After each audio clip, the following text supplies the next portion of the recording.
80 शब्द प्रति मिनट की गति से न्यूज़पेपर डिक्टेशन स्टार्ट होगा 5 सेकंड के बाद।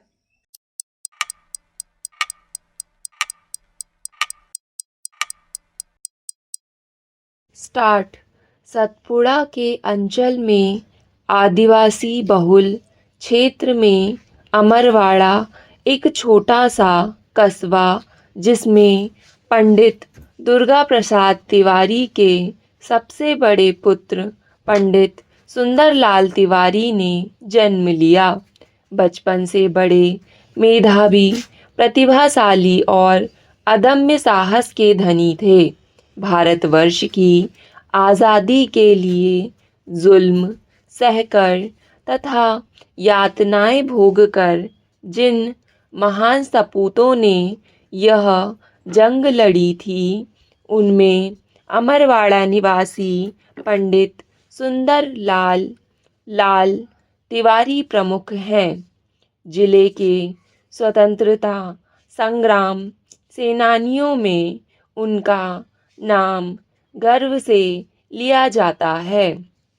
उनकी 23वीं पुण्यतिथि पर पुण्य स्मरण कर श्रद्धा सुमन अर्पित है। पंडित तिवारी अपने बाल्यकाल में बाबा श्यामानंद के सानिध्य में आए। उनकी स्वरचित देशभक्ति की कविताओं और गीतों में ऐसा असर डाला कि दादा देशभक्ति के रंग में पूरी तरह रंग गए और दादा पर आज़ादी का जुनून सवार हो गया। अमरवाड़ा का यह लाल आज़ादी का दीवाना हो गया। राष्ट्र के प्रति गहन आस्था और सामंतवादी तथा गुलामी के प्रति उनका आक्रोश आक्रामक बन गया था। मन में महात्मा गांधी के अमर कृतित्व की छाप थी। 1941 के सत्याग्रह में उन्होंने उत्साह से भाग लिया। उनके नेतृत्व में पंडित गली प्रसाद तिवारी, चोखेलाल नेमा, केसरी प्रसाद ठाकुर, छुटाई मुंशी भुवनलाल नेमा, भगवती प्रसाद श्रीवास्तव, बड़ू नाथ चौहान, दुर्गा प्रसाद मिश्रा जैसे साथियों ने सत्याग्रह की शुरुआत की। सत्याग्रह के दौरान साथियों के साथ आज़ादी के अलख जगाते हुए पदयात्रा करते हुए दिल्ली की ओर रवाना हुए। इस काफिले को सागर में गिरफ्तार किया गया और 15 दिन के बाद जेल से रिहा किया गया। 1942 के भारत छोड़ो आंदोलन के कारण पूरे देश में तनाव था। अमरवाड़ा के इस आंदोलन को नया स्वरूप पंडित तिवारी ने दिया। इस आंदोलन में नन्हे वीर नेमा, उदय भान शाह, शेख बहादुर, इमरतलाल सोनी आदि शामिल हुए। 21 अगस्त 1942 को डिप्टी कमिश्नर जे हिल एवं एसपी सूबेदार ने अमरवाड़ा पहुंचकर गिरफ्तारी शुरू कर दी। पंडित सुंदरलाल तिवारी गिरफ्तार कर लिए गए। शेष साथी भूमिगत हो गए। पंडित सुंदरलाल तिवारी को पुलिस लारी से बांधकर उनकी छाती में राइफल अंडा गोली से उड़ा दिया जाएगा।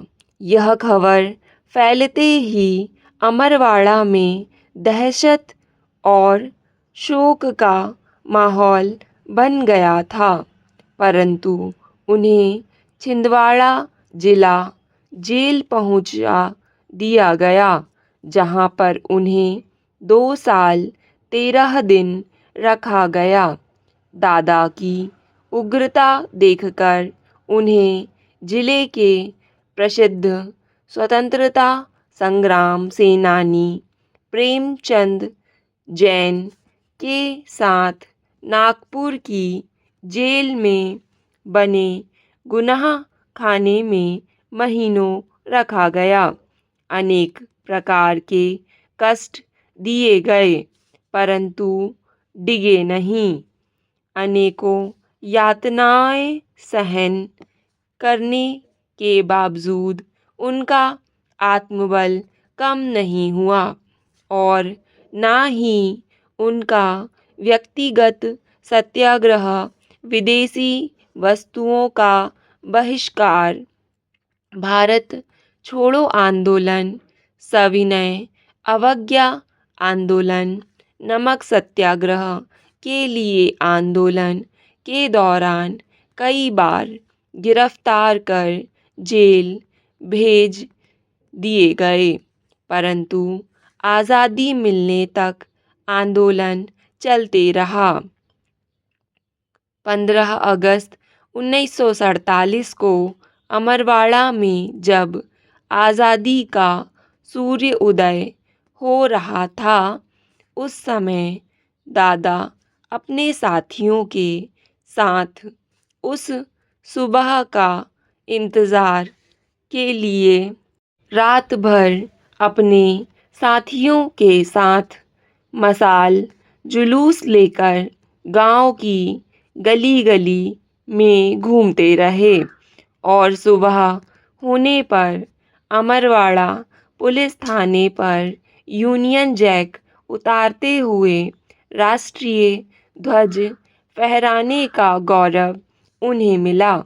उसके बाद उन्होंने जय स्तंभ चौक, गांधी चौक और अन्य अनेक जगह तिरंगे को फहराया। आज़ाद भारत में दादा अपनी प्रतिभा और अपने अदम्य साहस के कारण एक अलग पहचान बनाने में कामयाब हुए। वे समाजवादी आंदोलन के जिले में अग्रणी बने और सहकारिता आंदोलन के माध्यम से जिले में और प्रदेश में अपना स्थान बनाया। अयोध्या में भव्य राम मंदिर के उद्घाटन का मुद्दा भाजपा को लोकसभा चुनाव में बहुत फायदा नहीं पहुंचा सका था। फिर भी भाजपा मंदिरों का मुद्दा छोड़ने को राजी नहीं है। ऐसा लग रहा है कि उत्तर प्रदेश विधानसभा चुनाव से पहले मथुरा का मुद्दा जोर पकड़ेगा। कई स्तर पर इसकी तैयारियां शुरू हो गई है और अलग अलग जगह दिए जा रहे बयानों से इसके संकेत भी मिलने लगे हैं।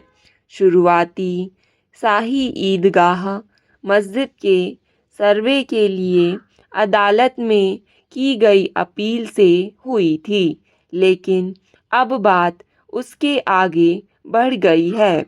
भारतीय जनता पार्टी और राष्ट्रीय स्वयंसेवक संघ दोनों किसी न किसी तरीके से इसका संकेत दे रहे हैं। पिछले दिनों बागेश्वर धाम के पीठाधिकारी धीरेंद्र शास्त्री मथुरा पहुंचे थे। उन्होंने कई बातें कहीं जिसकी खूब चर्चा हुई। उन्होंने कहा कि भगवान राम विराजमान हो गए हैं और अब कृष्ण कन्हैया भी विराजेंगे। उन्होंने मथुरा में कृष्ण जन्म स्थान और शाही ईदगाह विवाद की ओर इशारा किया। इसके बाद उन्होंने कहा कि धर्मस्थलों पर राष्ट्रीय गीत जैसे वंदे मातरम आदि बजना चाहिए। स्टॉप। डिक्टेशन पसंद आए तो वीडियो को लाइक तथा चैनल को सब्सक्राइब ज़रूर करें और वीडियो को ज़्यादा से ज़्यादा साझा करें।